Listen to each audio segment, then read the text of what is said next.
Hello, Mega Man fans. Welcome in. We're doing this, are we? Okay. Wait a minute, what's going on here? I thought we were here for something completely different, but okay. Well, I guess we'll just have to figure it out as we go along, right? Yeah, because I have no knowledge about the Mega Man games. So yes. Shall we get the intros done? I suppose we should, now that we're surprised ourselves. Alright, welcome in, Free Enterprise fans. This is the round of 64 in the Blue Moon Waxing bracket between RagingLevine and Professor Renderer.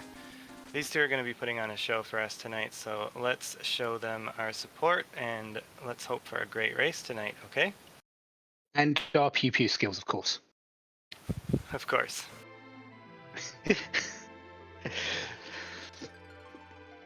Mega Man 3 is a good game, though. I was looking forward to going ad hoc there. Oh well. I guess we should do it properly, shouldn't we? Well, maybe we'll get Mega Man Sid, and it'll be a nice compromise. That will do. Alright. If you haven't noticed, yeah. By the way, if you haven't noticed, that's Preliminary Night. I'm Podrek. Niabari is doing absolutely amazing, giving us Mega Man 2. Nitsy's on our tracking today. I shouldn't really forget that. And yeah, go ahead. Thanks for the save point, Jack. Well, if Mega Man 2 threw us off quite a bit. Just a little.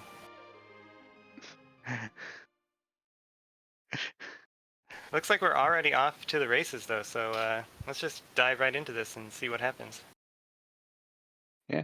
Our objectives, as you were going on Football Gauntlet, Gold Bears are static 2, Kenyatsu, Mylon, Peldim, Kaipo Guards, Asura, Leviathan. Pretty good spread of bosses and a starting Sparkle, so that Baron Key could be pretty important here. Yeah, a bit of a mixed match. We've got some easy bosses there with Mylon and the Kaipo Guards, and some pretty high-end ones with Kenyatsu and Asura. Leviathan and Peldim sort of the middle of the bunch as well. And of course, you can't forget the absolute trolls that are the Gauntlet and Golbez.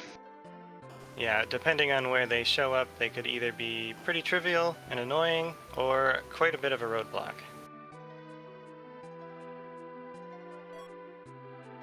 Oh my. And I think Niabari's got somewhere to be. Because Darkness Crystal early leads into a lot of possibilities. Firstly, opens up a lot of grind options that you can do without tanky items. Opens up a place where you can sell some high end gear with some high end items with the rabbit shop on the moon, and if we've got access to the giant. Yeah, that's 2 bosses on the giant too that you can check after your grind, and 6 more in the Lunar Subterranean and Cave Bahamut. We see Professor Renderer going through the cutscene. Probably wants to pick up the characters at Mysidia, but has to get the lunar whale out of the jaws of the dragon first. Yeah, but that's one of the small issues with getting that Darkness Crystal so early. It has you to go into Mysidia where you've got 2 of your 7 characters available. You do have to go through this cutscene, so not the ideal. Yeah, it's just something that both players will have to deal with. Yeah, unless you're willing to go fully against both of these characters, but Sid, good early game power, and Attila, you really don't want to miss out on this place. No, there's your anchoring situation sorted on both sides. Yeah, that's your grind as well with Tella if you want to take that route.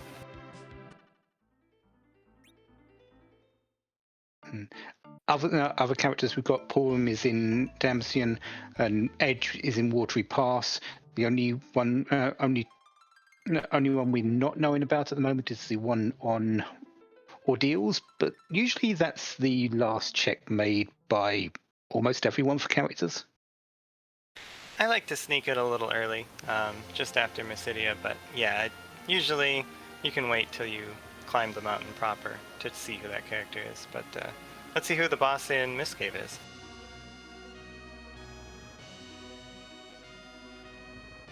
Wrong Mylon. Wrong Millen.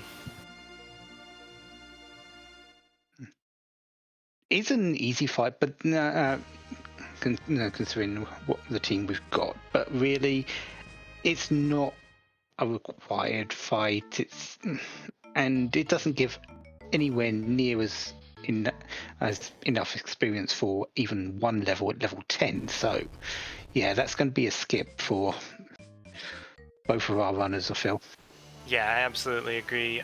Maybe if you had the Red Moon starting kit with the Cure 3s, you could get through it and loot Mistcave, but I think there'll be plenty of loot in other spots, so not that big of a concern for our runners today. And we have now got confirmation that Sid is being exactly the same as me and being the warrior of this seed, and saying they're ruining all of Neobari's plans, I guess.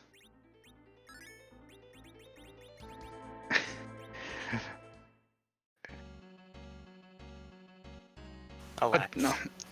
Yeah. I do like Professor Renderer's play. This is actually a play I like to do. If there's a teller, going in the back and working my way forward to the character,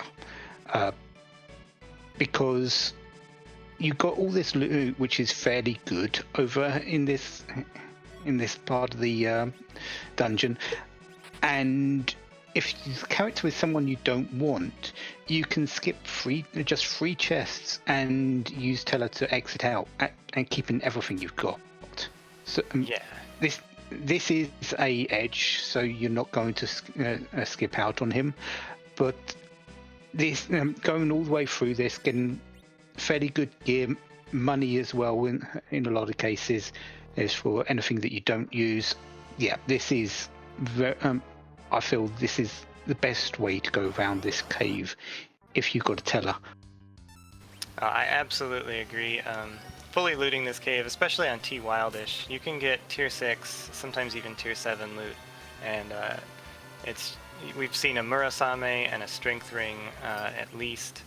And for this CPU fight, when Professor Renderer goes up there, he'll have a Slumber Sword to dart if he chooses to keep it.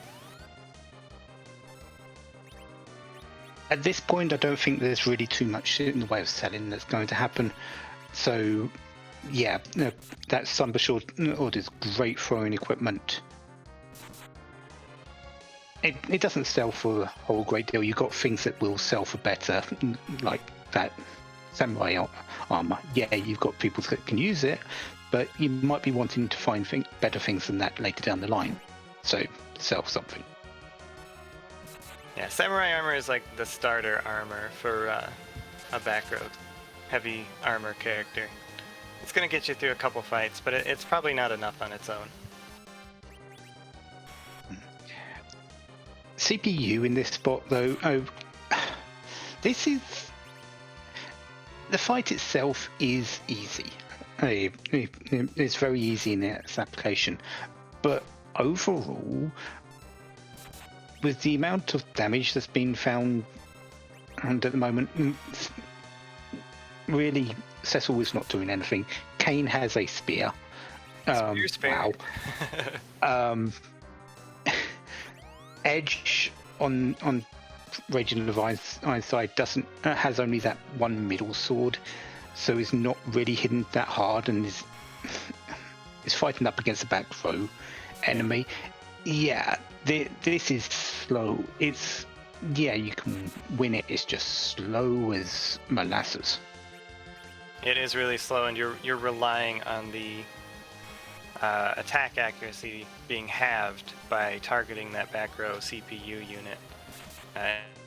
It's just not fun when you don't have back row characters to...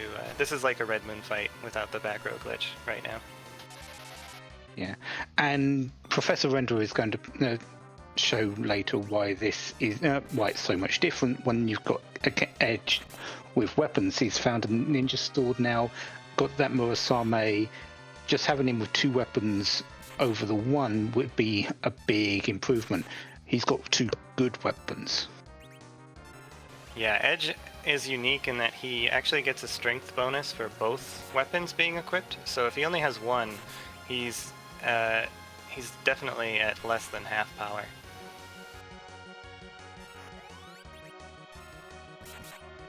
I don't blame RagingLevine for going through that, and wow, that was a big hit to finish that off. But it's a little. I feel it's a little bit too early if you haven't done some sort of looting, and to come up here. It's the most sensible thing with Cecil and Teller, but it feels early. That's all. Yeah, just a little bit of looting probably would have made a big difference for RagingLevine in that fight. But he's through the fight, and now he can move on to the back attack spot and see what is waiting for him there.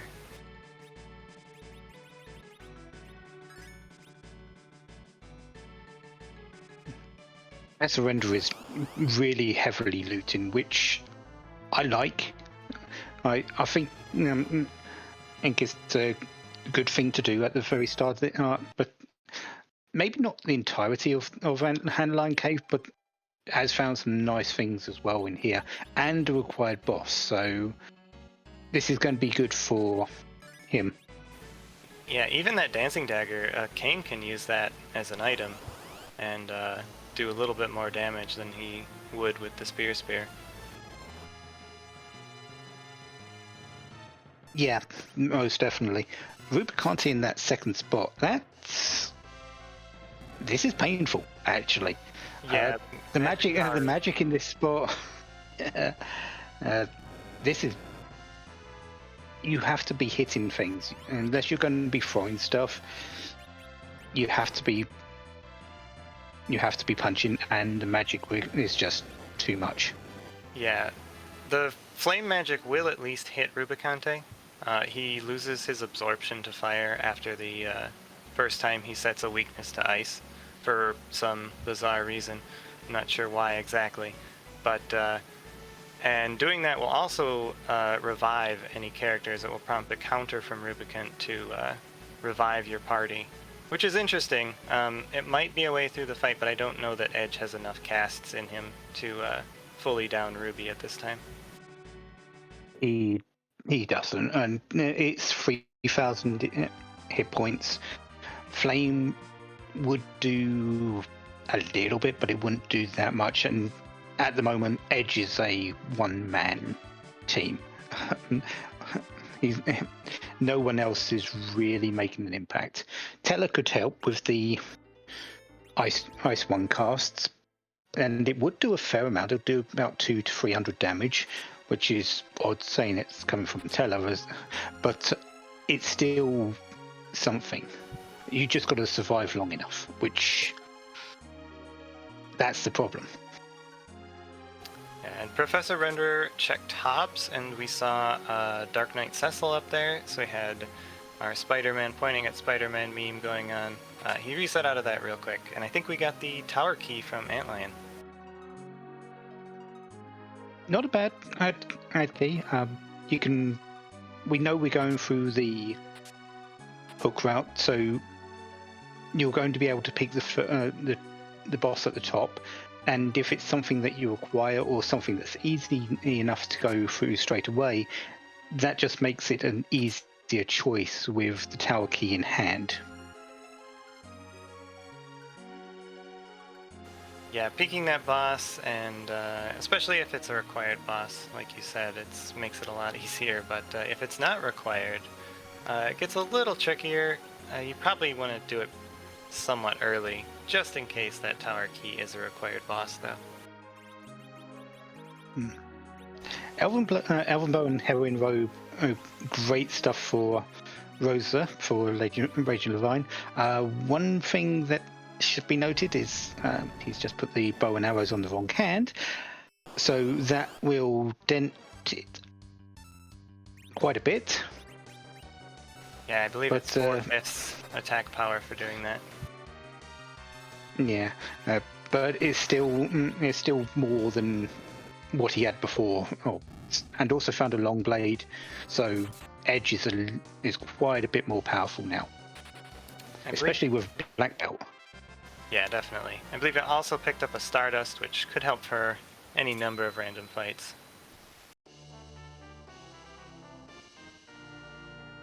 Like this guard fight. Yeah, the guards here, I believe this is for Bull. They like to size people and then punch them for all their damage, but yeah, fairly simple fight to get through.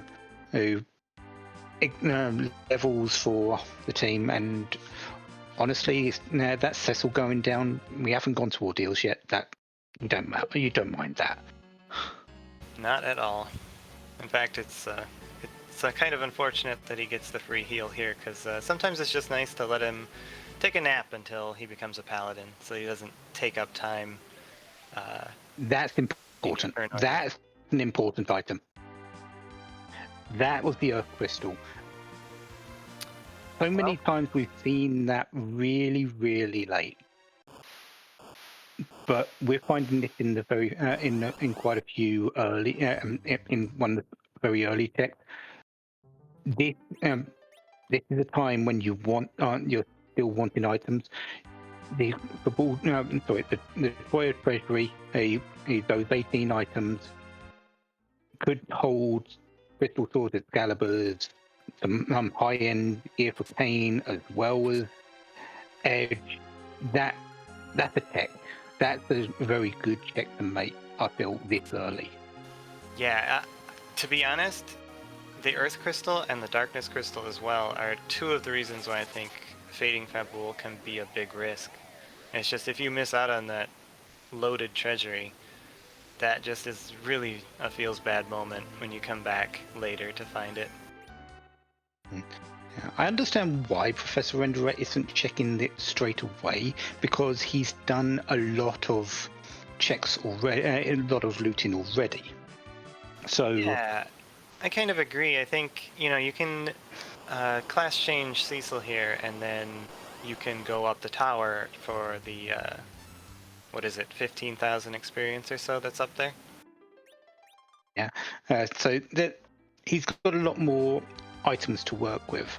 Raging Levine, I feel now that he's done a little bit of looting and found some nice items, he can do a similar thing if he went to football. But no, this is back to ordeals at this point. Yeah, and I think he'll hopefully have some more success. Did you happen to see if Professor Renderer's Edge is back road? Because he's in his party's back road, and attacking that CPU is going to be 25% accuracy. He is not. Very simply, he is not. So, yeah, this is. But to be honest, CPU is always going to be in the back row anyway, so you're not exactly fighting anything you don't already have on you. Well, it actually has the accuracy twice, because it's two different penalties. Oh yeah, it does just that. Yeah, I keep forgetting that part. Back row of your character's back row of the enemy. Yeah, so yeah. But Dart does ignore row, so that is one option he could use if he wants to use that edge here. Kane's doing enough work though, so it shouldn't matter. Actually doing a fair amount with his jumps. It's 400 to 500 damage. That, considering this spot has 2,500 hit points naturally, which is giving around about 400 of that to the front orbs, having to go through 1900 to 2000 hit points. Not too bad. Yeah, it's just a few rounds. He'll get through this pretty quickly.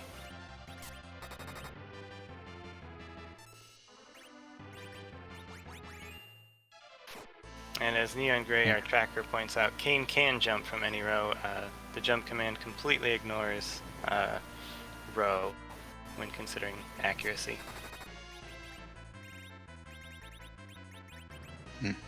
The hard fight is definitely this Rubicante back attack. With some good, with the bow and arrow on Rosa at this point, the aim command does ignore any counter attack that Rubicante can make. Kane's jump will do a lot, and we've got Teller here who can cast Ice 1, so that's great. And throw command, a lot of options, but it's still a little bit difficult. Yeah, especially after that CPU where you'd be pretty tempted to dart everything, I think. Edge might not have anything left.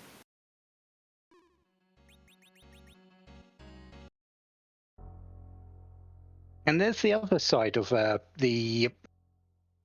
It's either it's Rose or out of arrows. No, it's because the aim command wasn't there. It must be out of arrows because I think you can still do the aim command from with the bow and arrow in the wrong hand. Yeah, I'm pretty sure that's correct. Although I think it was RagingLevine's Rosa that was wrong-handed. Maybe Professor Renderer has a staff equipped?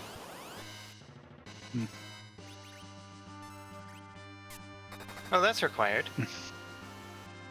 Yeah, well, more required than getting a paladin and sage online. But Asura, objective number 7. Sages and paladins are overrated. I agree.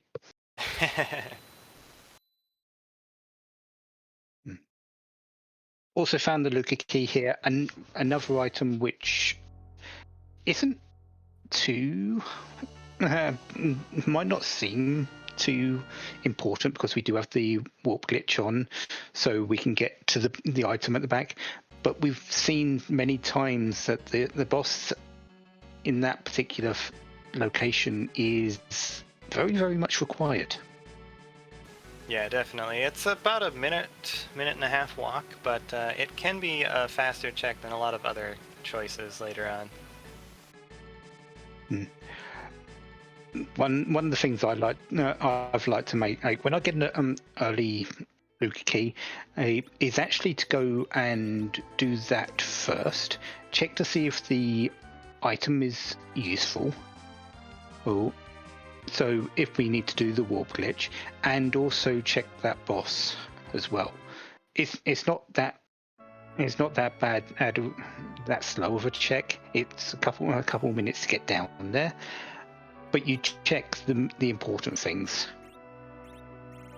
Yeah, that's a pretty good strategy. I think that could be something that we see from our runners later, maybe. Got some shopping from RagingLevine. Looks like he's picking up his camping gear. Tents and cabins in the same shop. Well, you're not going to be finding them anywhere else. Nope, that's the only place. And that's a pretty often overlooked shop, so I wouldn't be surprised if Professor Renderer misses those, but I think we do get, 5 tents in the starting kit? So he'll have some options at least. I think it's between 5 and 7, but it's still not a whole lot. No, especially later you go into a seed if you're having to use them and for just getting around.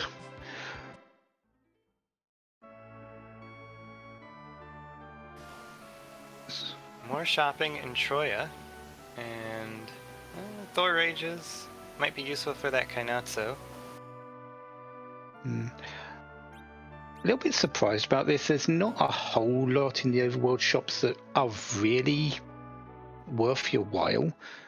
Extra star veils, I feel that you get enough to get through the game. There's a few extra life potions is a good thing, but they're usually in 2 shops, so you can usually get away with that. It's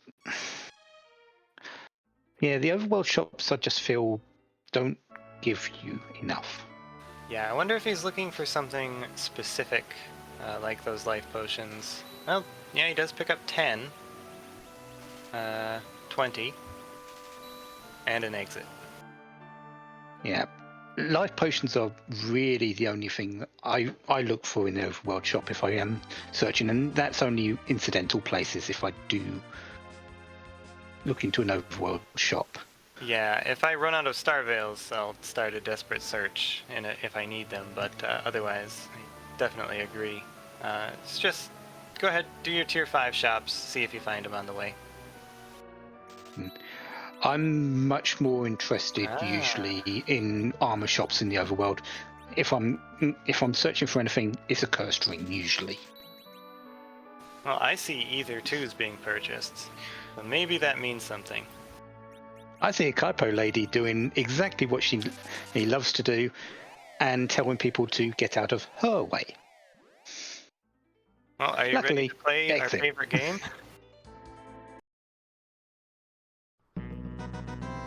Great Vast Treasury! The number today is instant 10 with that crystal sword and loot and Zeus gauntlet. Honestly, that's good enough for me.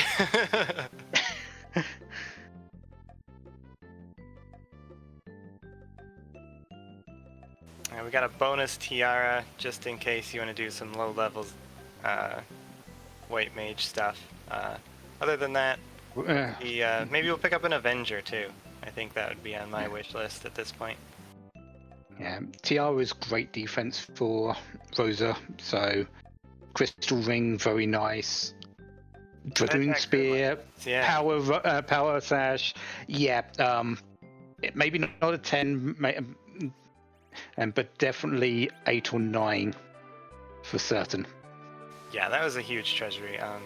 The Dragoon Spear is tier 7 for a reason. It enables tons of grinds. It's almost as good as the White Spear. In certain fights, it's better. So yeah, I think even Kane will be contributing here a little bit. So, about those grind options, RagingLevine has said at 25 minutes. Yeah, I love this. I'm grinding. I love this because... We've got. Go ahead. No, you go. Yeah, go. I love this because after the grind, you can check the bosses. I do wish he had the gear though that Professor Renderer had, because I think it would be a lot smoother to get through the bosses after. Yeah. With an early Teller, with an early Darkness Crystal, you've got Cecil who's going to get slingshotted from this. You've got Rosa who's going to make great use out of the levels here. Kane is also going to be very helpful for this. This is amazing. One small, and we know why he was searching shops now for those Ether 2s for facilitating this grind. The only change that definitely needs to be made is, well, Teller. Yeah, that's scary. Teller will be off slot in these weeks, and that's a dangerous proposition. Yeah, what is the accuracy of weak? About 70? Is that right? It's something like that. But with Teller's natural magic is quite a bit worse. That's why you really want him in the center slot for the accuracy bonus that the center slot gives both attacking and magic casting. Yeah, and one thing you could do to mitigate that. Just in case someone gets jumped in the turn order, you could cover Tella with Cecil. That way, if you provoke the counterattack from the D machine, Tella will survive and get the weak off, and then a different party member can finish off the D machine. Or you could just blink Tella, and then he would survive any random counterattacks that way.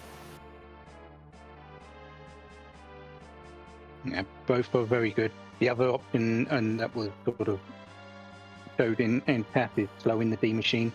The D machine will persist with the slow after each one, because what the searcher does is basically just revive the same D machine over and over. So the slow status sticks forever on each revival. So that's the big option. And RagingLevine has sort of just said things weren't going quite well. Let's get Tella in that. Maybe just remembered it while we were actually talking about it. Yeah, it looks like he's fixed the problem. Should be a lot smoother now. Got dolls up on Tower of Zot, so that's fun. The slot dolls, not Flame from Edge isn't quite enough to one-shot them. It will one-shot the front three, but the back three not as much. So maybe he has a J item. These Thor Rages aren't going to do any damage at all, unfortunately. Well, not enough, for sure.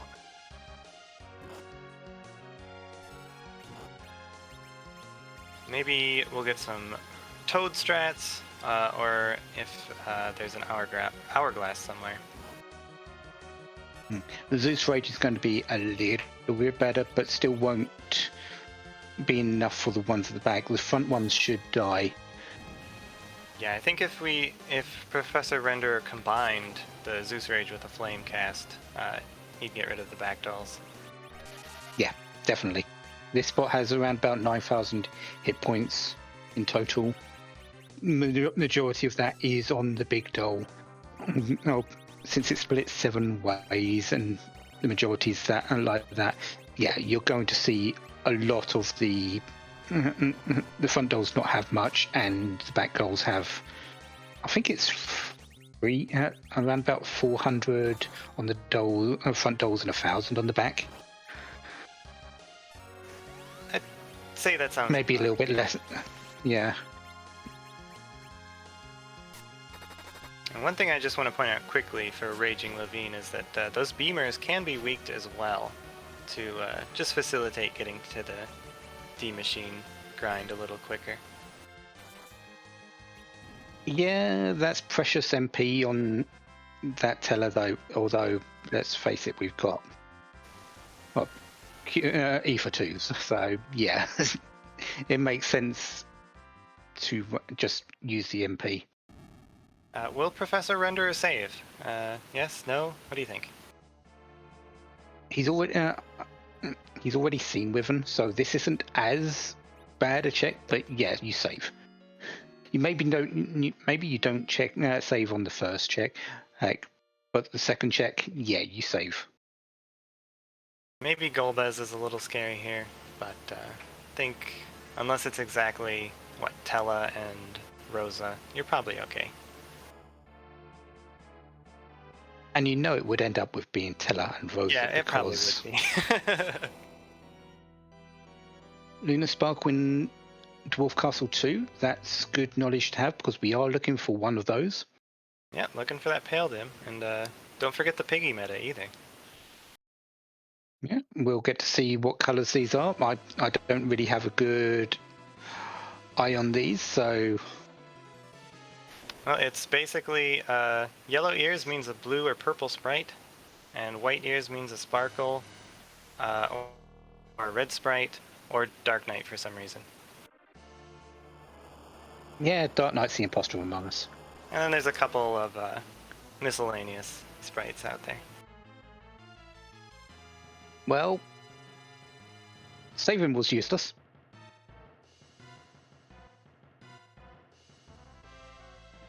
I don't think this fight is going to be a real danger.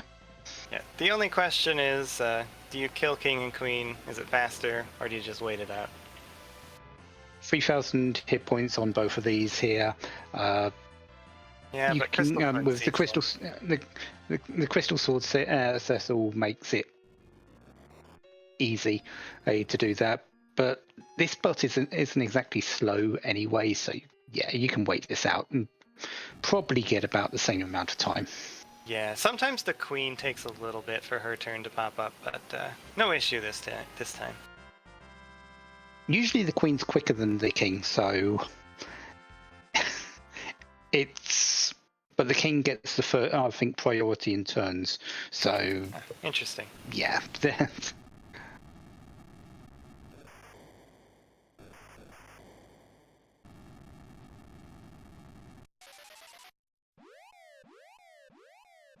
Pretty easy experience though for Professor Renderer on this fight. It's not a great deal of experience, but easy experience, and we can now go heal a piggy.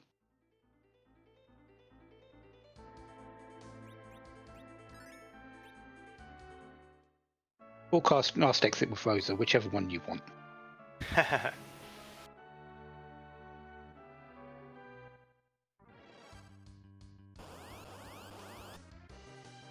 Well, it's a key item, I guess, so.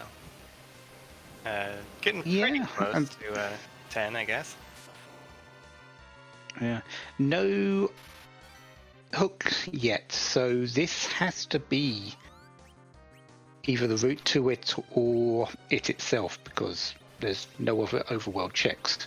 Yep, and no demist hunt on these flags.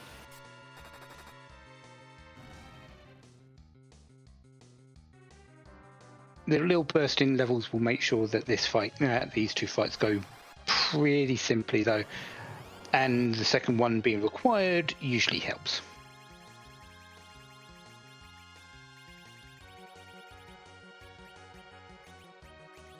Yeah, that Dark Elf is kind of a fun fight because you had all the tools to make him really easy, but it's only 400 HP there. Yeah, I think 150, 250 in between with the two forms. Leviathan in this bot is less threatening than that first bot, for sure. Yeah, this is 4,000 hit points, and yeah, there's going to be a wave, but the I2s in this bot do almost 0 damage, so you don't really care about it. And there's the hook. And another boss off the board for Renderer. The Underworld has been rife with key items. We've received 6 from, I think, 6. Yeah, I don't think there's been a single miss. So, honestly, this feels like we're going to get to 10 key items quicker. So, Professor Renderer's choice to go searching for Underworld access, and do all these bosses feels very, very well sussed out, because if you get it's just 4 more key items, he's got 10 to speed up his grind, and it will go quicker than RagingLevine's will. Yeah, are you tempted at all to do Moon, or if you're Professor Renderer here? Looks like he's going to the moon at least. No, there he goes. Never mind. Giant. Ignore exactly what I said, because apparently here comes Giant. Yeah, RagingLevine had a real close call there with Tella. Almost out of HP. The grind is still going on. Looks like it's getting into it. Hopefully we'll finish pretty soon, I think. One thing you do need to be careful is the flames do still hurt. and they Yes. do percentage damage. So you will take after 4 of them, you really need to heal. Otherwise, that 5th one has a better than 0 chance of actually just finishing off your team.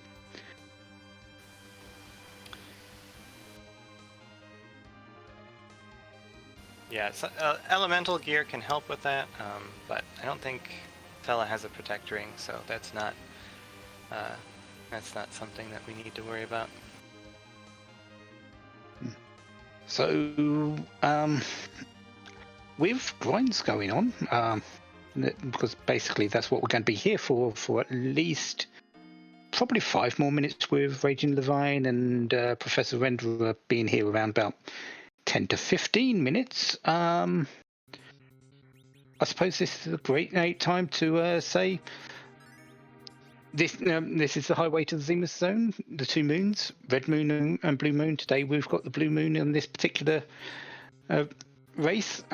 There is another concurrent tournament with it being in the red moon, and we've had some fantastic races all through the week so far. We've got more to come tomorrow as well. You can see any restream races on this on Free Enterprise 1 or Free Enterprise.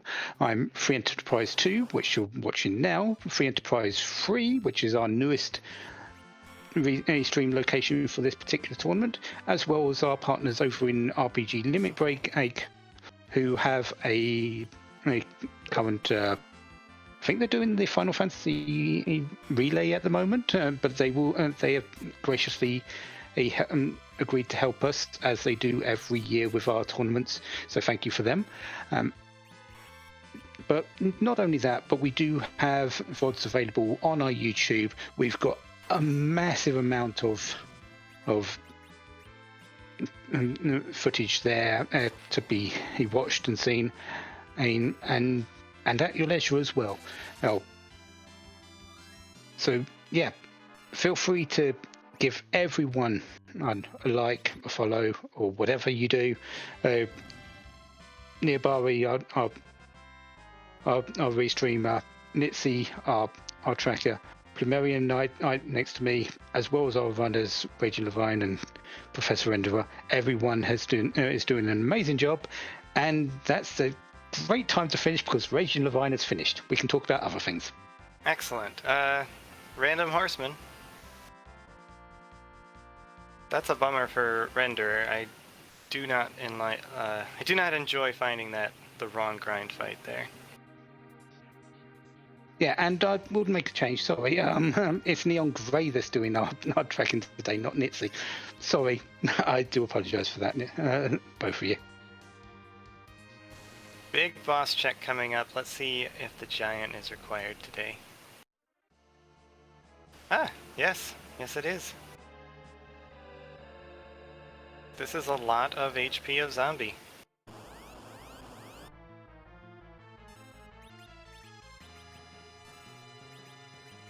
That is a lot of HP of zombie. We've got a fire sword though on Vessel to start off with, so the zombies aren't actually that bad. Did we get a fire sword, or did we have a flame spear? Yeah, I think it was a fire sword, but looks like RagingLevine Cecil has a bow and arrow equipped right now.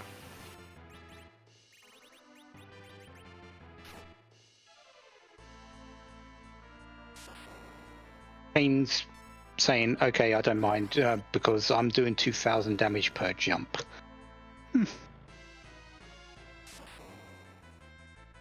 So how much hit point? We know that Mylon's got pretty much close to max, around about 50,000 or so hit points. The Ghasts, I think they've got around about 12,000 each. Well, I can look that up. I think it's going to be around that much. Never mind, they've got 0. They're dead now. Mostly Okay. because Meteo says, yeah. And Concussed Gamer, Teller is fine. Remember, he can only cast it 3 times. That's the first one. That was a really heads-up use of media, though. Non-cursed Tella doing almost max damage with that. Really nice to get rid of those zombies.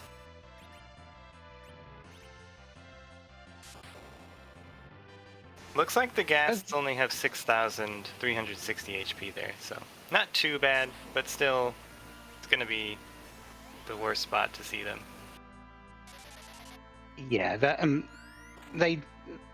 Rain is not a spell you have to be worried about here, and I'm pretty sure that in this spot they don't gain max attack power when Mylon is gone first, which likely won't happen anyway.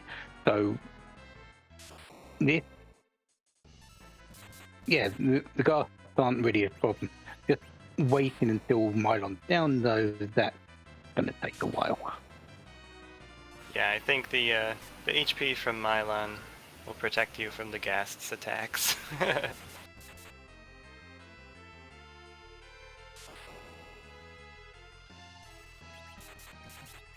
But if you do accidentally kill Mylon before the ghasts, get ready for a bad time.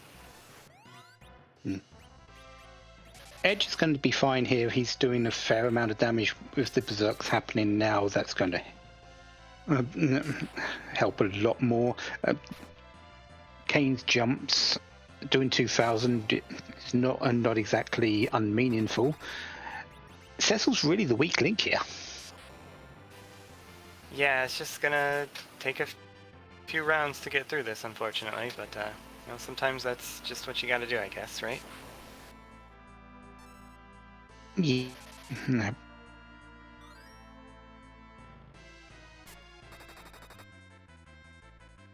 600 to 700 damage per arrow with Cecil, while the other two are doing 2,000s. Yeah. The worst part about it is this just feels slow because you can't really trust in Kane because he has to jump being in that back row. Yeah. If Kane and Cecil were switched over, you could just berserk Kane and he'd be doing this amount of damage with just his normal swings, which would be a lot quicker. Yeah, and Cecil would be attacking with full power from the back row. You could still berserk him. The worst part about this is triggering all the counter attacks, though.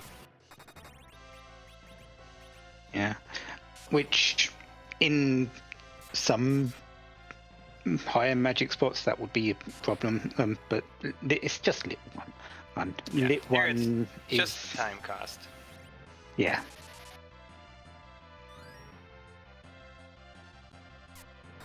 Professor Renderer is having a very bad time. Well, there's good news though. Kane appears to have some Dragoon armor on, so he may have time to rescue this somehow.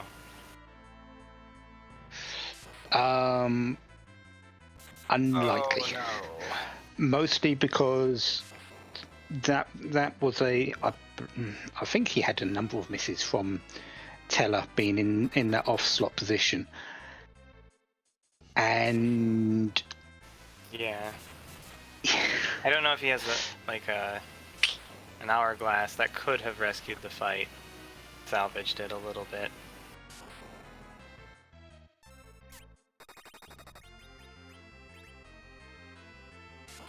But either way, takes the reset and looks like he's set up for attempt number 2. yeah, Teller. Base level Teller, well, almost base level Teller, without any real upgrades on wisdom. These weeks are just they're inaccurate. Yeah, in that slot. They're not gonna hit every time, unfortunately.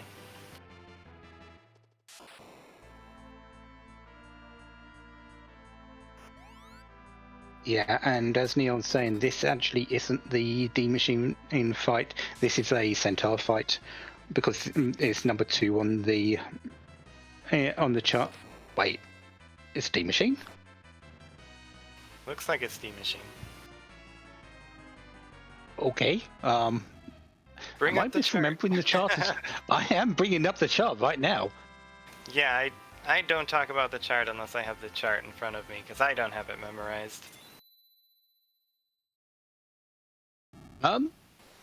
It's possible this is number 2, so this should not have been a D Machine fight. Should have been the fight after this. Off the step count? No, that's not possible because it's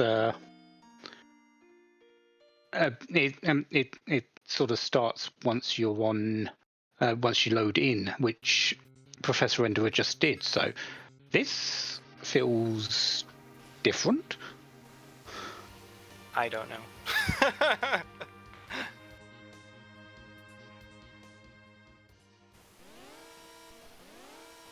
Even if his save spot is drifted to the left, that should make it the 3rd, yeah. which would be a fight. Which would be a null fight. Yeah, that would be a reset.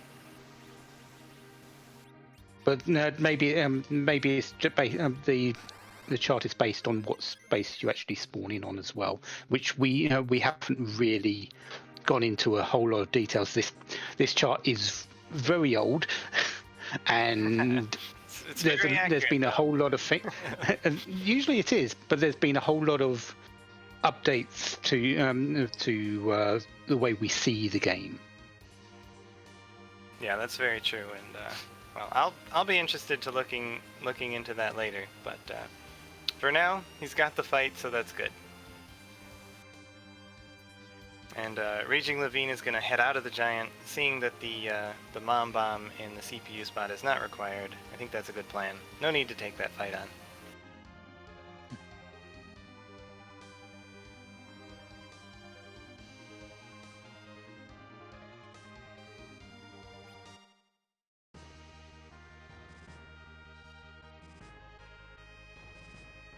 Yeah, got the objectives that's required.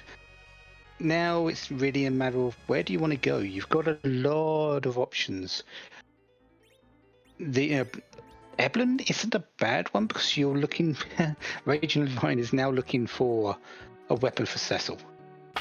We know where one is. He does not. Yeah, I don't blame him for coming here. That makes a lot of sense. You've got Cecil, you've got Kane, you've got Edge, and they really like weapons, I hear.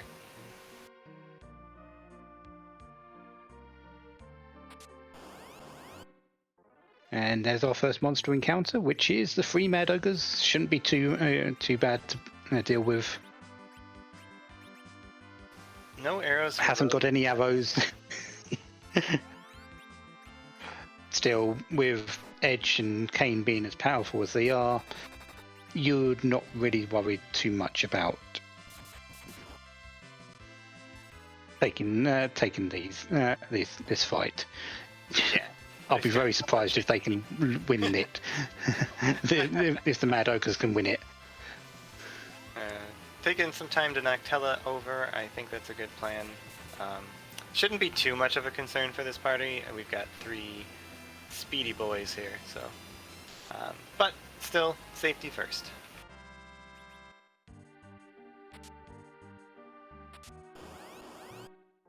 Nothing in the first one. Let's see about the second.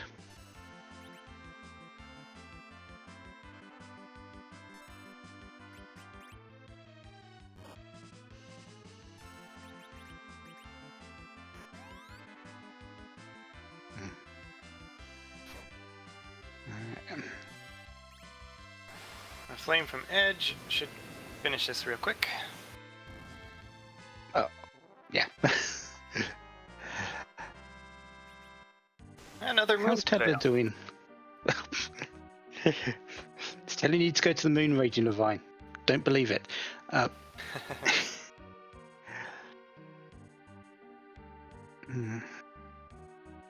are we doing on Tella's MP? Because Professor Renderer does not have as much in the way of consumable or options for that as Well, it's full at the moment. RagingLevine did.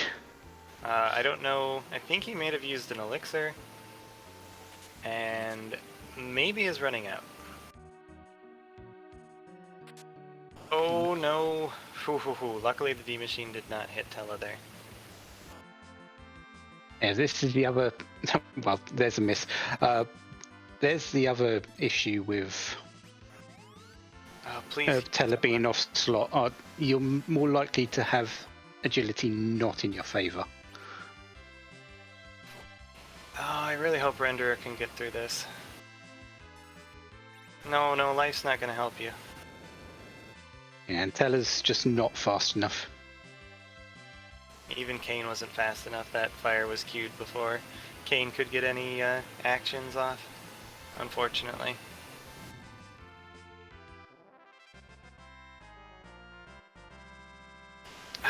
We know that Renderer has the keys to success for this seed, so I really hope he maybe just takes a minute, calms down, and finds a way through this.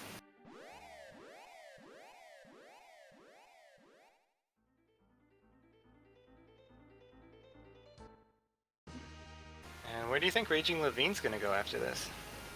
Oh, back to the... Okay. Back to... Looks like the air. I thought he was gonna go back to the Giant for a second there.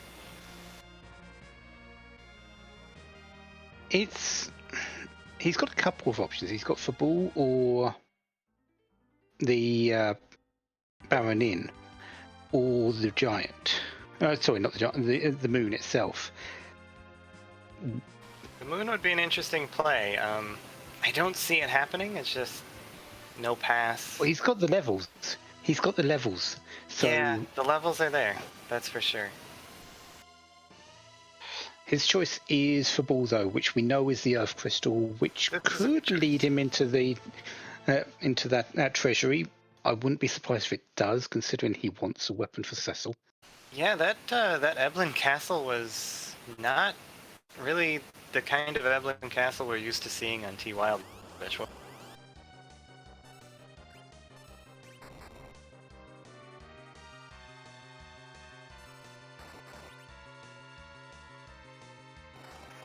Really needs to move that Kane out of the back row, though. I feel he's losing a lot of potency back there. Long term, Cecil goes back road so he can live back there and do his paladin things, covering people, using the crystal sword. Hopefully in a few minutes, and being a piggy paladin like he should be. Unfortunately, that's gonna get. So we won't have any piggy sprite walking around. I love to see the piggy walking around.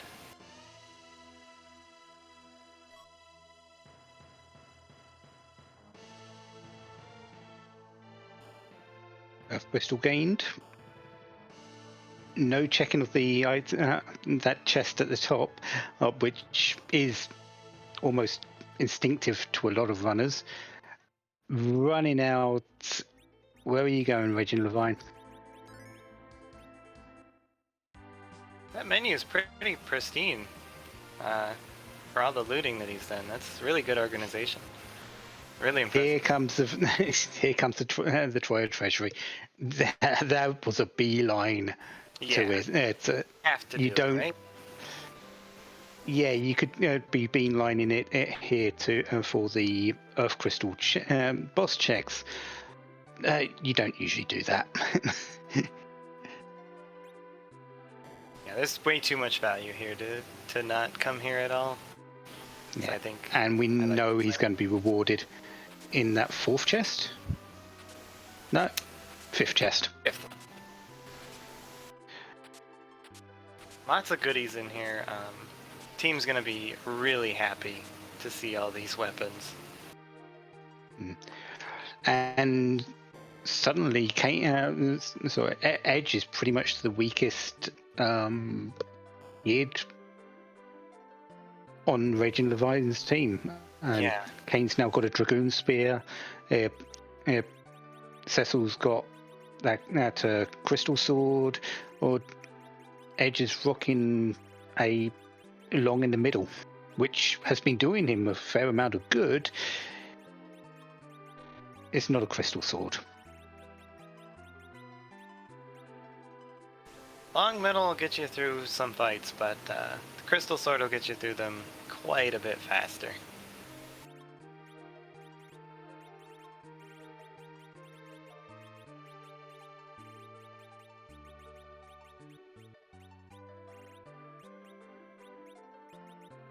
Yeah, switching over to the lunar staff for Rosa now, you don't need her throwing arrows at people.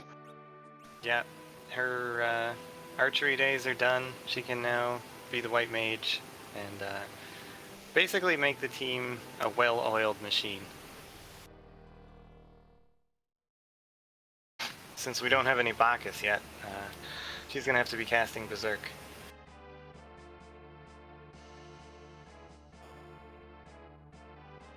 We haven't been underground to find Barker wine. Well, we could have found them on the moon.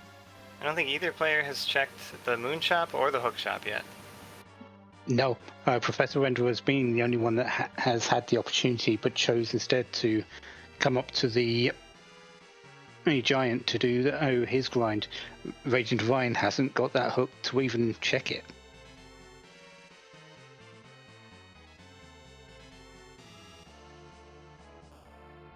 And isn't going to pick it up very much soon, because we know this is two bosses into Baron Inn, which will give the hook.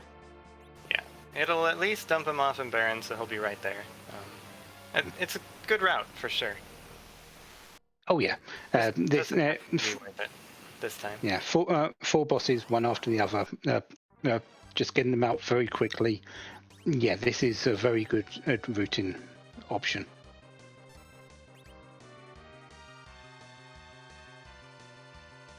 I'm really curious what the boss layout is on the moon, though, because there's some potential here for real Jetty Seed. As Renderer has said, I'm done. I like this decision. Get the XP that you get, and it'll still make the rest of the seed go pretty smoothly. Yeah. Cecil didn't really gain too many levels there, but level 34 Cecil with a crystal sword is still extremely nice. Yeah, and especially if your plan is to just finish out the giant, you'll get a little more XP, a few more levels, and yeah. Oh, is he not gonna? Uh-oh. Oh, go back, Renderer. This. Oh, that's really, really unfortunate. This is why you check at least the first boss, people. Now, this could easily just be a race situation where, you've kind of had to do your grind a few times, and maybe you're a little flustered, and you just forget. Yeah, this is extreme. This is heat of the moment. You're free. Professor Renderer has had two, or was it 3 wipes on this giant grind. You know, if you're having that kind of issue, you're going to likely be a little bit further behind than you want to be. So he's just saying, I'm hoping this isn't the case, or just plain out forgetting it because of the way his mind is currently thinking about it. Yeah, and as chat points out, it's not hard required. You don't have to do this boss. If Renderer finds, all the other key items and where the bosses are the other 7 bosses are, he can still finish the seed, no problem. Yeah. It just all it really does is narrow the options down, and going underground at this point is definitely the plan. It's strange that even with those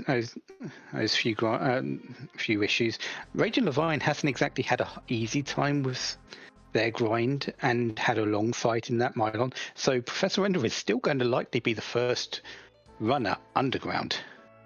Yeah, I think this has definitely led to the match tightening up. It really is going to depend on where that final boss is for Renderer, I think, before we can really see who has the advantage from that.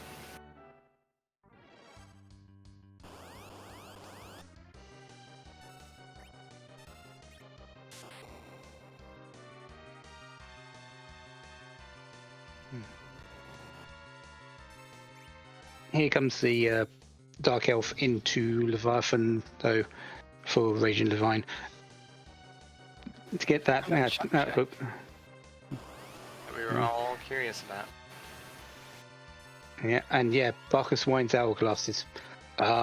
Two extremely nice items. The Hourglasses could have really helped up top, but yeah, the Barkus Wines are going to help from this point. You just never know if that shop check is going to be helpful or not. Sometimes it is, sometimes it isn't.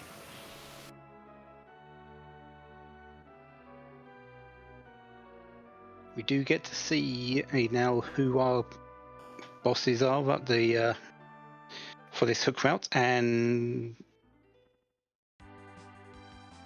Professor Render is not exactly remembering the way, but got there. Just a little lost. It's no big deal. It's not like I've this never place is done confusing. Oh, intriguing. This Got a party could swap. be a required boss. It Party definitely swap, could be. Party swap up Teller for Sid. At this point, makes perfect sense. Teller's a little bit too speedy at this point. Sid is going to be a better ranker. Yeah, and as you said, we already have that Luca key, so the warp glitch maybe not as crucial as it normally is. Yeah. But RagingLevine is heading back to the moon first. This is a play. This is why it happened. This actually could lead to the magma key, strangely enough. And if it does, and this boss in the hook route is the Alt Gauntlet, this would have mean that both of our runners have missed one boss. Unfortunately, it can't lead to the magma key. The force hook flag does force magma to be it does, as it forces it behind a check which is on the Earth. It doesn't force the magma key away from the moon. It does. It does do that. It shouldn't do. If the darkness crystal is above ground, it can't have magma key behind any of the moon checks. It should, because you should have a route to the underground without it being through one of the gating bosses or the moon. So I believe that it should, but we'll see. It doesn't mean it's going to be anyway. Yeah, but fair enough. Apparently, yeah.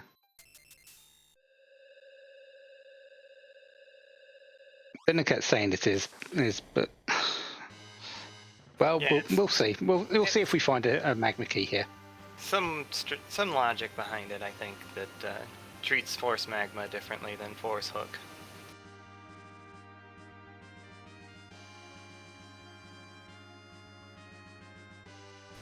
And here's our moment of truth for this blue robe.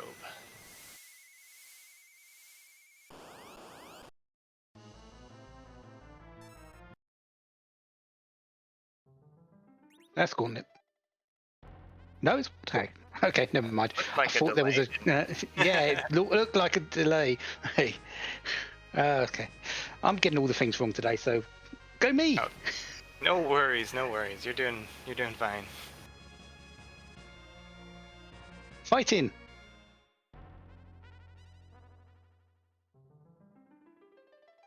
Sorry, I was just us saying what Anna's line there.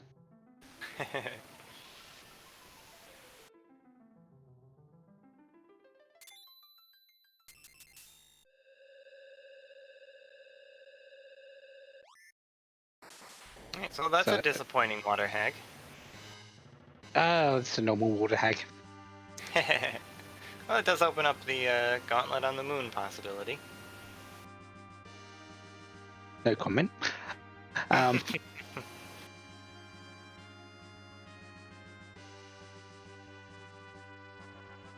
We'll see where Professor Renderer goes next, though. He knows that his grind isn't completely done, and may you just want to look into building up the rest of his levels naturally, or maybe through sirens, which both would work. Yeah, definitely. Siren shopping. Maybe he'll do some boss hunting. Looks like we had Odin at the top of tower, so that's not required, but the tower key is also in play.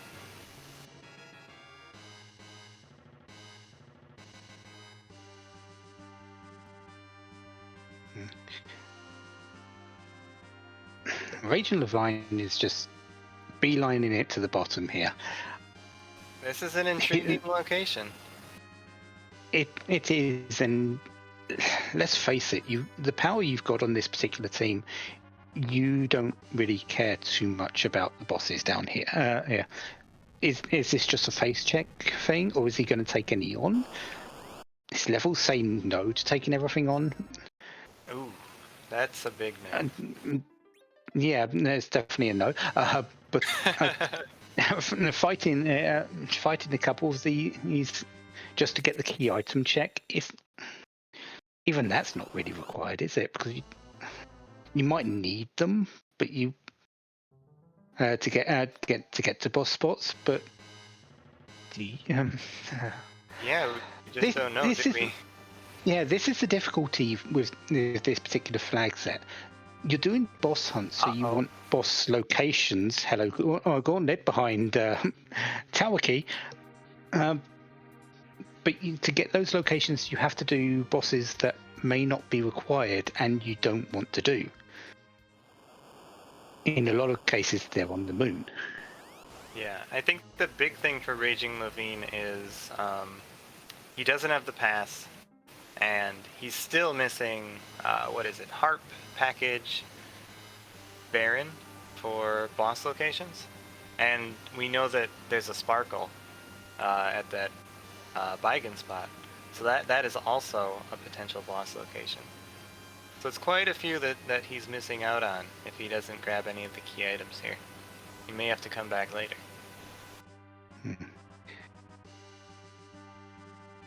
This is also at least giving us a good idea of where the bosses could be. If there's no more on the moon, that you know that everything is going to be on the Earth somewhere.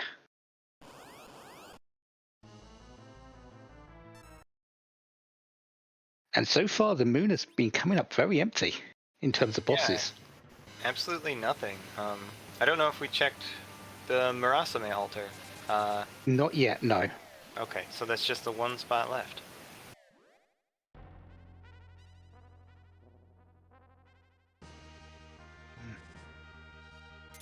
Professor Ender on the Gauntlet at the Tower Key, a location though. You really don't ever want to see the Gauntlet here, but at least you know this time it's required. Yeah, maybe anchoring with Edge. He did get his hook route spells, so you don't have to rely on Flame for some of those flame-absorbing enemies. It might be the one way you could speed up this fight. Oh, Murasame was element, so yeah, big nope on the fights up on the moon. And I thought I saw a Mylon up there, but I thought it was another spot, so I thought it might have been the cave value. But then again, why would you go to that fight if you knew it wasn't required? Okay, so yeah. I don't know. I didn't even see the check myself, so that's my bad. So, Moon, all the bosses that are left are definitely on the Earth in some way, on the blue planet, with the exception of being possibly behind that Baron key, that Twin Harp, or that package. Still quite a few spots. Oh, we're gonna meteor the tofus. This is amazing.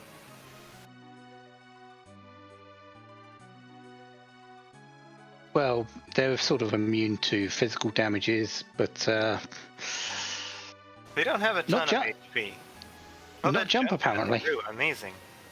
I guess because jump doubles attack power, and they only have 254 defense, so I guess it got through.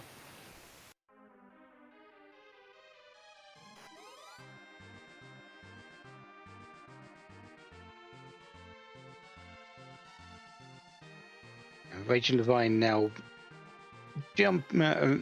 dropping down through the hook route. Going to be finding the Warthag. I don't even remember what the first fight in the in this was, but it definitely wasn't memorable.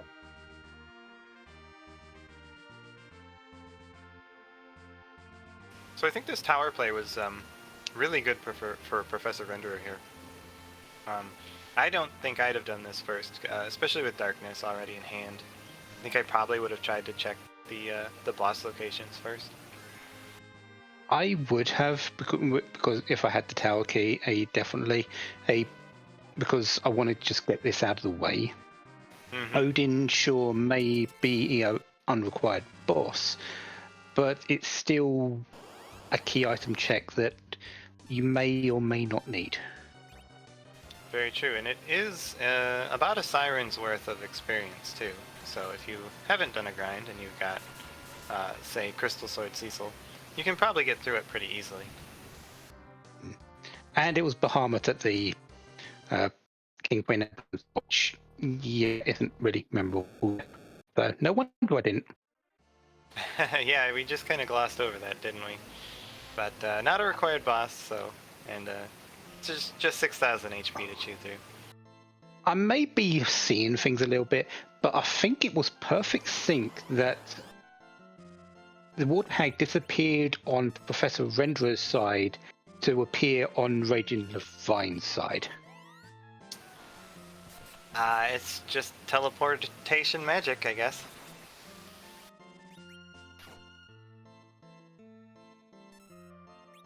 Yeah. Excuse me, Odin, deal with these. I've got to go and deal with these people that I in another universe. He transported him to his opponent, is what happened. Go slow him down for me, will you?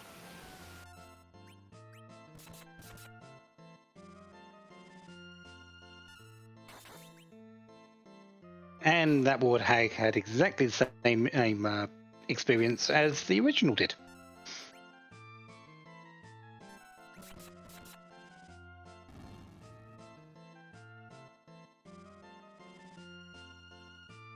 Well, Odin couldn't get his Zantetsuken off, so Professor Renderer defeats Odin and is rewarded with the pass. That's a pretty nice reward.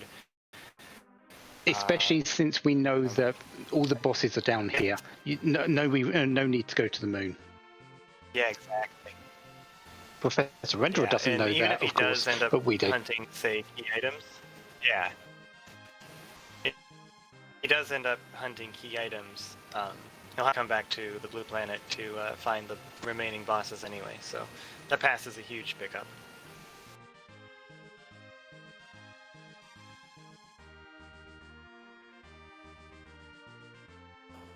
So RagingLevine is now raising the Falcon.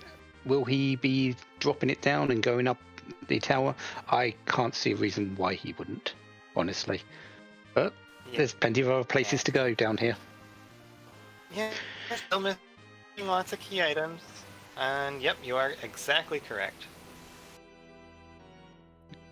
There is that sparkle in dwarf castles that we know, well, we don't know, but may very well be Peldim. Yeah, and I guess maybe if they were closer to, maybe 6 out of 7 bosses, that would be more of a beeline. But they still need several more bosses, just the one. So I think that makes a lot of sense to kind of check other places first. And from the tower key as well. Again, we haven't really had a bad key item check, have we? They've all been pretty meaningful, either key items themselves or the pass. Yeah, exactly. I guess that just leads to more, leads to the thought that maybe the moon just doesn't have anything. Could be some of those terminal items that you don't really need to worry too much, like spoon, legend sword. How about we've had one sparkle? What about second sparkle? What were your chances?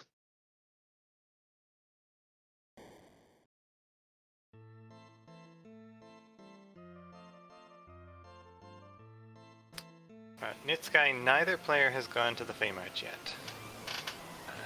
Just got underground, and both players did the tower first. Plague in the first spot. I'm not really worried about this. I'm still worried that Kane seems to be in the back row for both of our runners, but Cecil's making up for that. Yeah, maybe a dwarf axe will show up at some point and fix that for our runners.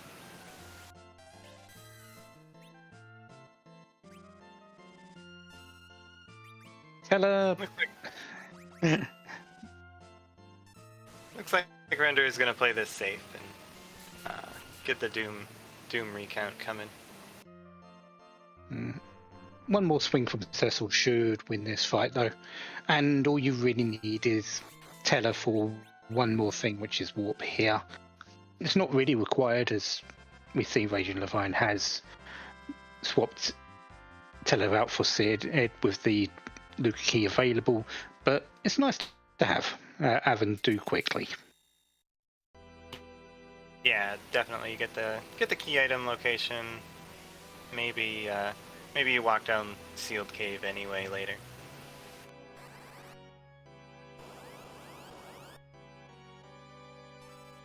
There's Peldim. Well, Kane will take this out in one shot. If he lands in time. I don't think he's going to. Nope. Cecil should swing up first. Poor Kane. He's stuck on the roof. Come down, Kane.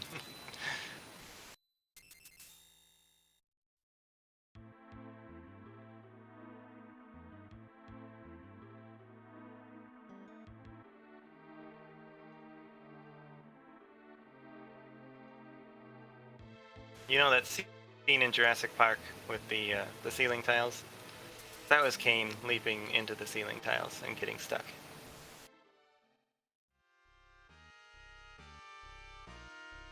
Or could just be doing a Wile E. Coyote impression and getting stuck in that way.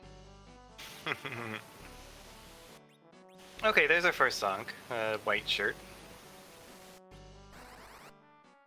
White shirts is good for Rosa, but you've got to. That's the zonk. That's the biggest zonk so far. The white shirt's useful. Oh, the Leviathan with no video around. That's a very different matter. That's a big old pile of cash.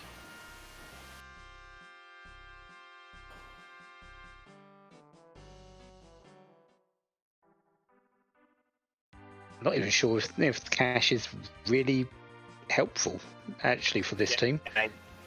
I don't know that it is. If you think about it, weapon-wise we're good. Armor-wise we've got some pretty decent stuff. the only things that you're looking for at this point in time are possibly sirens. And we've got 150,000 in the bank for Professor Renderer. That's plenty of egg goodness. That's only, what, 34 sirens? I don't know. Might not be enough. That was Or someone who's obsessed with omelets, maybe. he's gonna start a restaurant. Get your dragon egg omelets here.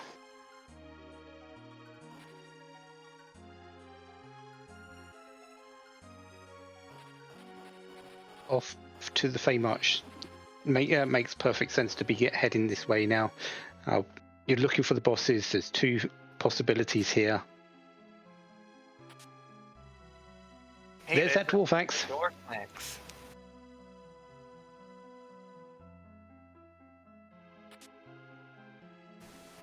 And there's a Forge. free sword. I guess I'll ask. Do you check that?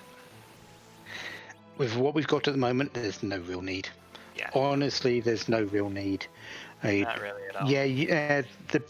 The shop is a great shop up for equipments and things, but I don't really feel it's needed. We've already got very high-end gear. But what if it's a Gigan axe? We could have 4 Zerkers. If you want to raise up Sid, which honestly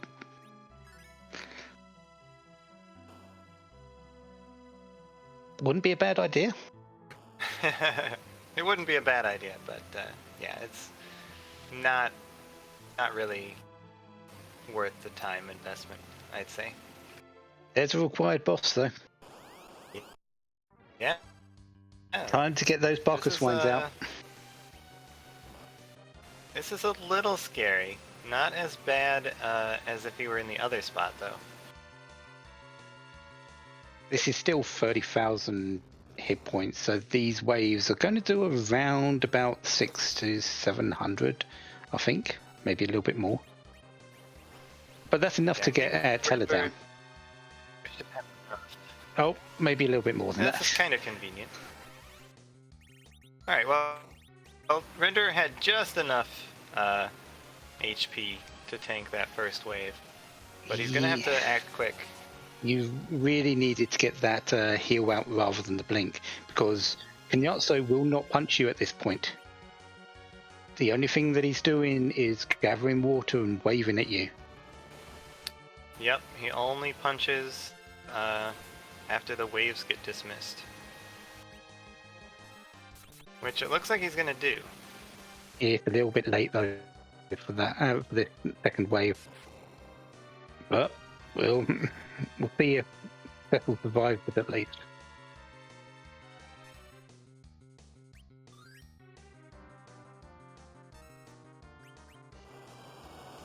Yeah, it's not looking good. Cecil survived.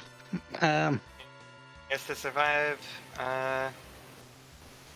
Okay, he was blinked. Okay. Yeah, so that blink was helpful. Just a little later than we thought it would be. But yeah, this wave is going to come out for around about 600 damage in a moment, and that's a reset.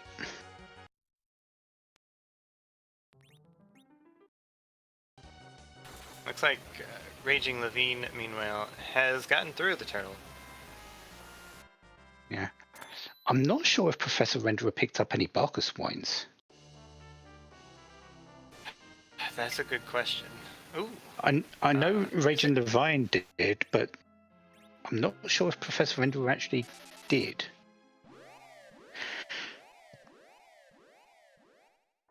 Well, importantly, that's another location that Professor Renderer could check. I think Professor Renderer is up against the clock right now. Yeah, a quick look at that inventory says no Barkus wines. which means that first turn for Rosa really needs to be berserking someone up. Most likely Cecil, but Edge can do pretty well, and then Kane throw in that first full rage to dissipate this first wave. I think maybe just berserking up Cecil and then just having Rosa heal through the waves would be enough to get through this. That would work very well as well, because the waves can't kill straight up can't kill any character, even at full power. So Cure 4 will do well here.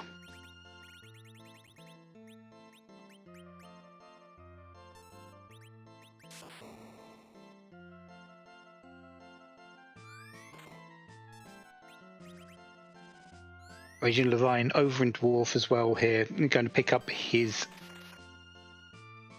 go mode, actually. Yeah, get the crystal right after the second boss. That suddenly nearly dawned on us, didn't it? Yeah. I guess we're just missing Golbez. No one is broken up about.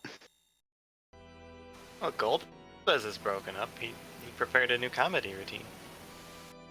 He's got plenty of audience in Dark Dragon.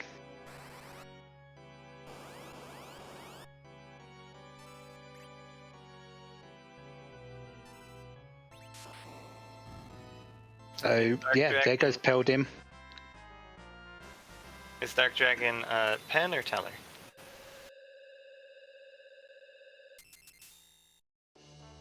No idea. Yeah, there's the crystal. 1 hour, 29 minutes, and roughly 45 seconds. Took a while to get underground, but with the way these bosses have been laid out, this is a very quick. This is a very quick go mode, honestly. Yeah, he even face checked the moon too, which is pretty impressive.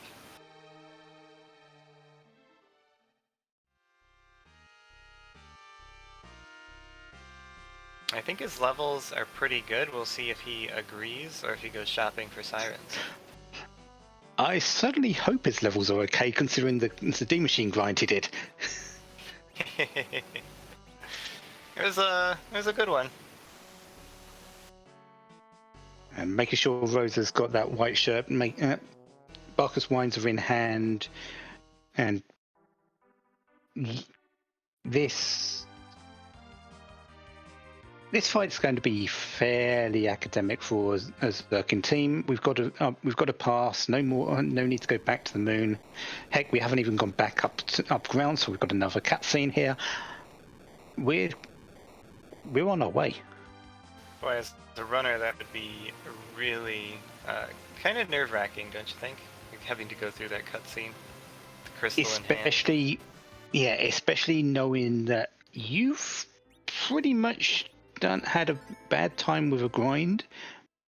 You've had a long fight, which was it was required in Mylon. You underground after an hour, with the bosses being that where they were, you feel behind. There's no way you feel ahead in this. But we are going to Zemus. He hasn't moved anywhere. He hasn't suddenly taken a vacation or anything like that. Not this year. So he's there. He's waiting for us. And all we have to do is say, in the name of the moon, we shall punish who? And who's that?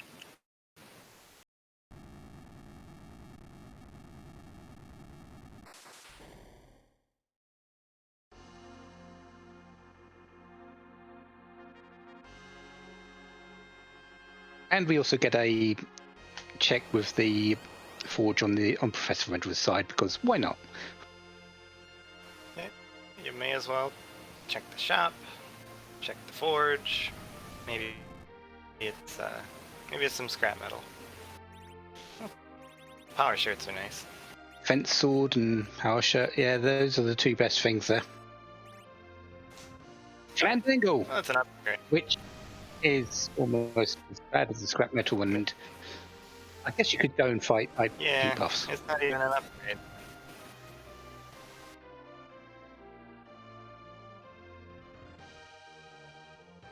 It's not even that useful against puffs, really.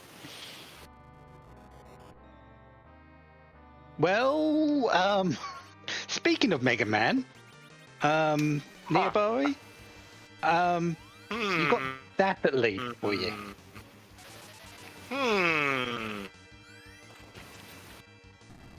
I am suddenly suspicious. I am a little bit as well, but can't complain. I mean, when your predictions are right, they're right.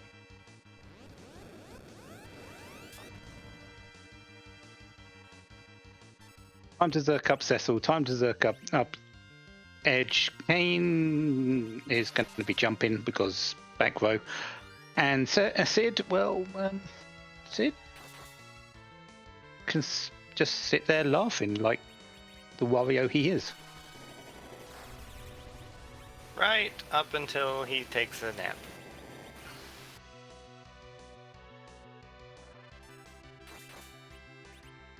It's Wario Sid. You can't keep them down.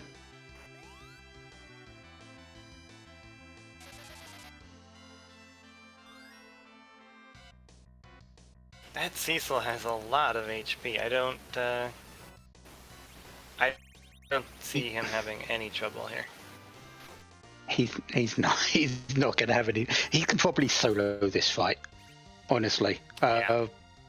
Even taking that first big bang with him just being the only damage dealer, I think he's pretty close to being just able to just win it himself, especially with 7,000 damage per hit. Well, he's got what, a power shirt, Zeus Gauntlet, Crystal Sword, loads of levels, so max power. He's even wombo combo proof. There's the Big Bang, Meteor. I don't think it would take him down.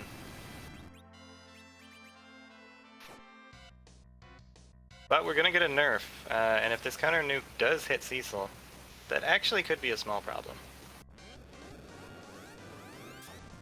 Yeah, he might say ouch.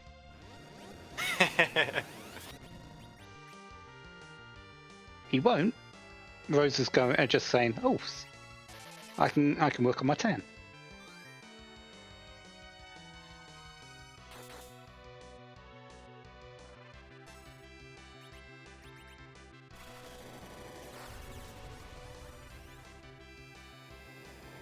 Professor Renderer is looking for that one boss, which we know where it is. Oh, Vow! No wonder that didn't get shown. Yeah, that was on the screen for a second. Oh, All right, here comes Meteor. And Rosa, just says, yeah, sure. And one more swing. GG. And there it is. RagingLevine is winner today. 1 hour, 36 minutes, 37 seconds. Grind to a very quick set of bosses. Proved to be the way to go today. Hi, everybody. Welcome in. Good game. Congrats on your win. Thanks very much. It was it was a spicy one for sure. as you probably can tell, I'm not the most practiced money grinder, but I figured it out. Yeah, I saw you switch your tele position there. Yeah, I need to practice that more. But well, I got some practice in today. Yes, you did. Not the most ideal of conditions, especially being in a race sort of win, but practice nonetheless. I'll take what I can get. So our underground, I'm sure you checked the moon, you've done your grind beforehand, but it's still an hour to get underground. How bad did that feel for you at the time? So going 0 for 6 on the moon, I was convinced that I had lost at that point. I was like, okay, well, it's over. If my opponent went underground earlier than me, then I've probably lost. But I figured I would just try to make some basically make some high variance plays and see if they would work out for me. So obviously hitting Gauntlet on Super Cannon Room felt amazing. And at that point I was just like, okay, well, I'll check Fey March. That's 2 fast bosses.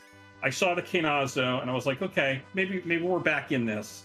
And I knew that we had sparkles at Baron and at Dwarf 2. And I said, you know what? I don't have Baron Key. I'm not going to sit here and kill this Dr. Lugay and hope that he has Baron Key.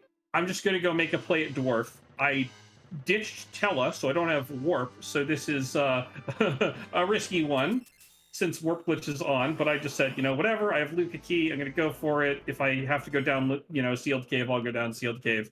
And when I saw that the sparkle pop up behind Giot, I was ecstatic because I was just like, okay, all right, this is now 2 out of 3 possible. And as long as it's not just like Plague into D-Lunars, then I'm fine. And then I saw Plague and I was like, okay, cool. Worst case scenario incoming. And I'm pretty sure my whole apartment building heard me when Pale Dip popped up on my screen. That's awesome. Let's talk about the early game a little bit. What did you think about that Earth Crystal when you got it? Were you worried that maybe that could have sped up the Millen fight and the Ordeals climb? Definitely. I was a little.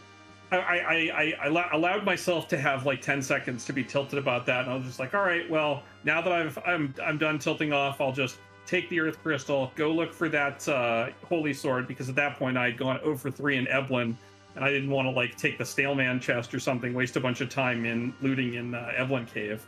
So I was just like, I'll pray for something good out of Treasury, and if I whiff Treasury, then well, we'll figure it out from there. And then I hit, a great the T Wildish came through for me, but I definitely felt like I had been rooting all day to not get a D Machine seed because I'm not very practiced at it, and then of course the D Machine seed popped up, and I saw the Earth Crystal. I was like, what if I had played this seed totally different? Would I have been here way faster? I don't know, but who knows? I have one last thing, and I'm gonna pull sort of a cat out of a bag here, but Kane in the back row for the entire lot. Any particular reason why you didn't put him in the front? I mean, I didn't have any way to back row him or Edge, and I figured I would just have him jump for the entire seed. His job was to jump, and then sometimes I would forget and fight with Kane and feel very silly. I probably could have just structured my party differently and not just simply not had Kane. Or actually put 3 actual melee fighters in my front line for the parts of the seed where I could abandon my anchoring position and just move to like the edge anchor for some of the overworld stuff. I was wondering about Cecil and Kane just switching the two, but of course. Obviously, it didn't seem to come to mind, but yeah. Nope. Well, thank you for telling me. I like to. It's good to have this reinforced. I appreciate that.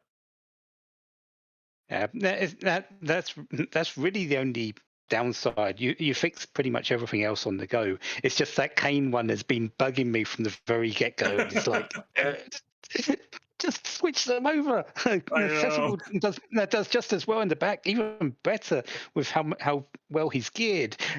But doesn't I'm matter. watching in my mind. I'm watching Cecil shoot his bow from the front row for the entire Mylon fight. I'm dying Yep. inside. Yeah, and you were jumping with Kane. You could have berserked him up, and he would have been doing just the same amount of damage quicker. Oh yeah. But didn't matter in the long run. You got your victory. You're going through to the next round in the waxing in bracket. Congratulations. Thank you. We'll see you again next week. All right. I real quick, I just want to say, obviously, thanks to the Restream team, you folks here on commentary, and then our tracker and our Restreamer. We have Neon Gray and Yobari, it looks like. So thank you to all four of you. GG's to Professor Renderer, and good luck going forward. Yeah, I'll see you next time. All right, thanks so much, and congratulations again. Thanks. And now let's welcome in Professor Renderer. GG, Professor Renderer. GG. Tough seed. Yeah.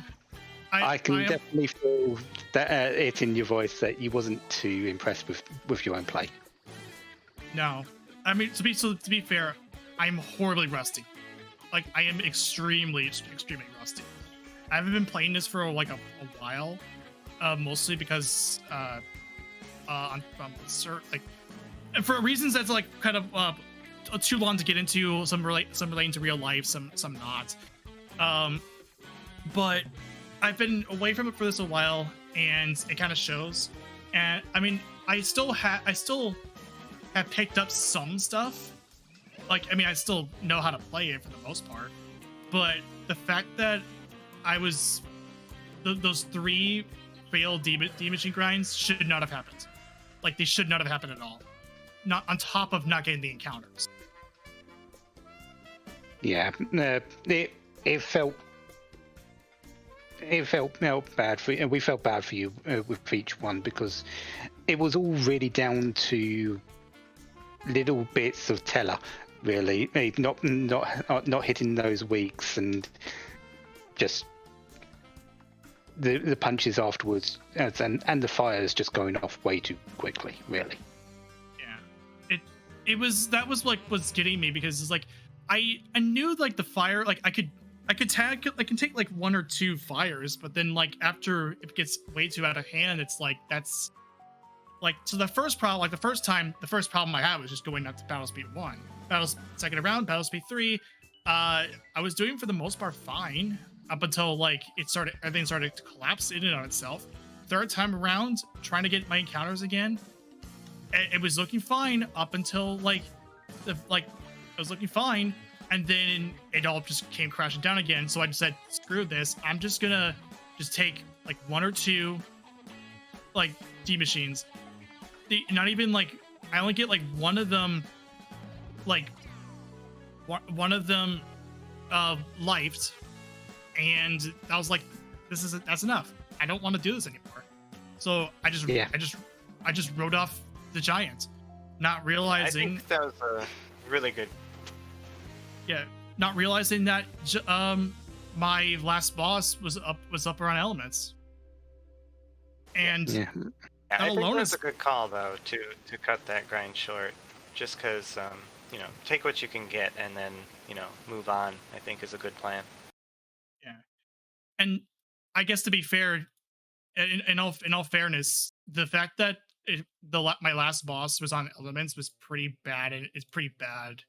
So I guess I don't feel too bad considering about the forfeit because of the fact that it's on elements, and that takes quite a minute to get through. So in my eyes, I mean, again, I'm rusty, so We've all missed a boss in a. Yeah.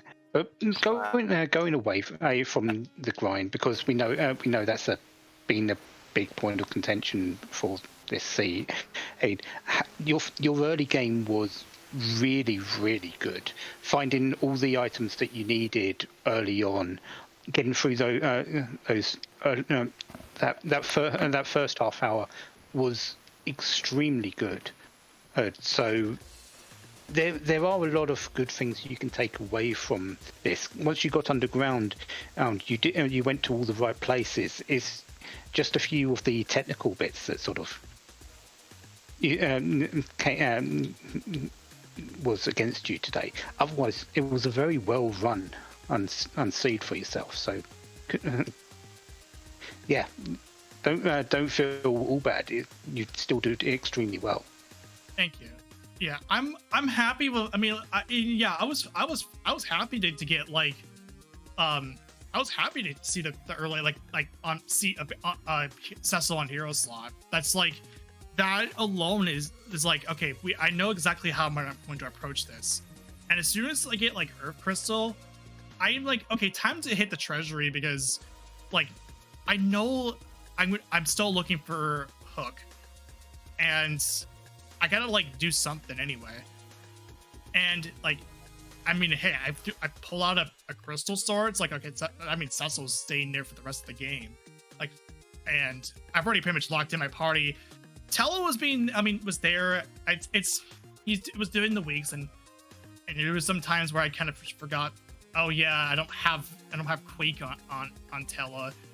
Especially that was the case for Calbrina, which I don't think I wasn't too bad. Even if I have to fight the big doll, it wasn't too bad to fight the big doll. Yeah, we saw you break out Medio for the Tofus there.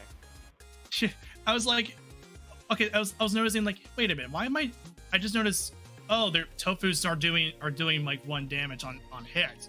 Well, I might as well just kind of say, let's just throw out the Medio, because why not? even though it's on Dark Game spot, which is low HP in it already. Yeah, Tofus don't have much HP in general. Going into the weighing in bracket for your next opponent, and all we can really say is good luck for that, and hopefully things go a little bit better for you. I get it. Oh, right, it's a double elim. I forgot this was done. I forgot this was done. Yeah, tournament's not over. You're not out yet. Alright, cool. You've got a way to win. All right, cool. Yeah, I'm looking forward to the next match then. Hopefully things won't get catastrophic. Well, good I'm luck. sure you've taken things away. Yeah. All right, I'm out. Thanks for the race, and GG's to RagingLevine for what was otherwise a nice race despite it. Yeah, it's very enjoyable from up here in the booth, and we all had a great time. So, thank you so much for running for us. Yeah. All right, take it easy, everybody. All right, that was Professor Wanderer. Let's see. So today we do not have a raid target, so we're just going to do a standard sign-off. Poitrak, do you want to take us out? Well, don't go too far though, because we do have a very hype matchup later on tonight in the Red Moon. Dekar Smash, the champion of last year's Highway to the Zemus Zone versus Peasants OMFG. Roughly around an hour from now, that is going to be a very, very interesting race to watch. So that will be over on Free Enterprise. Feel free to catch it there. Otherwise, have a good evening and beware the moon. It comes for you.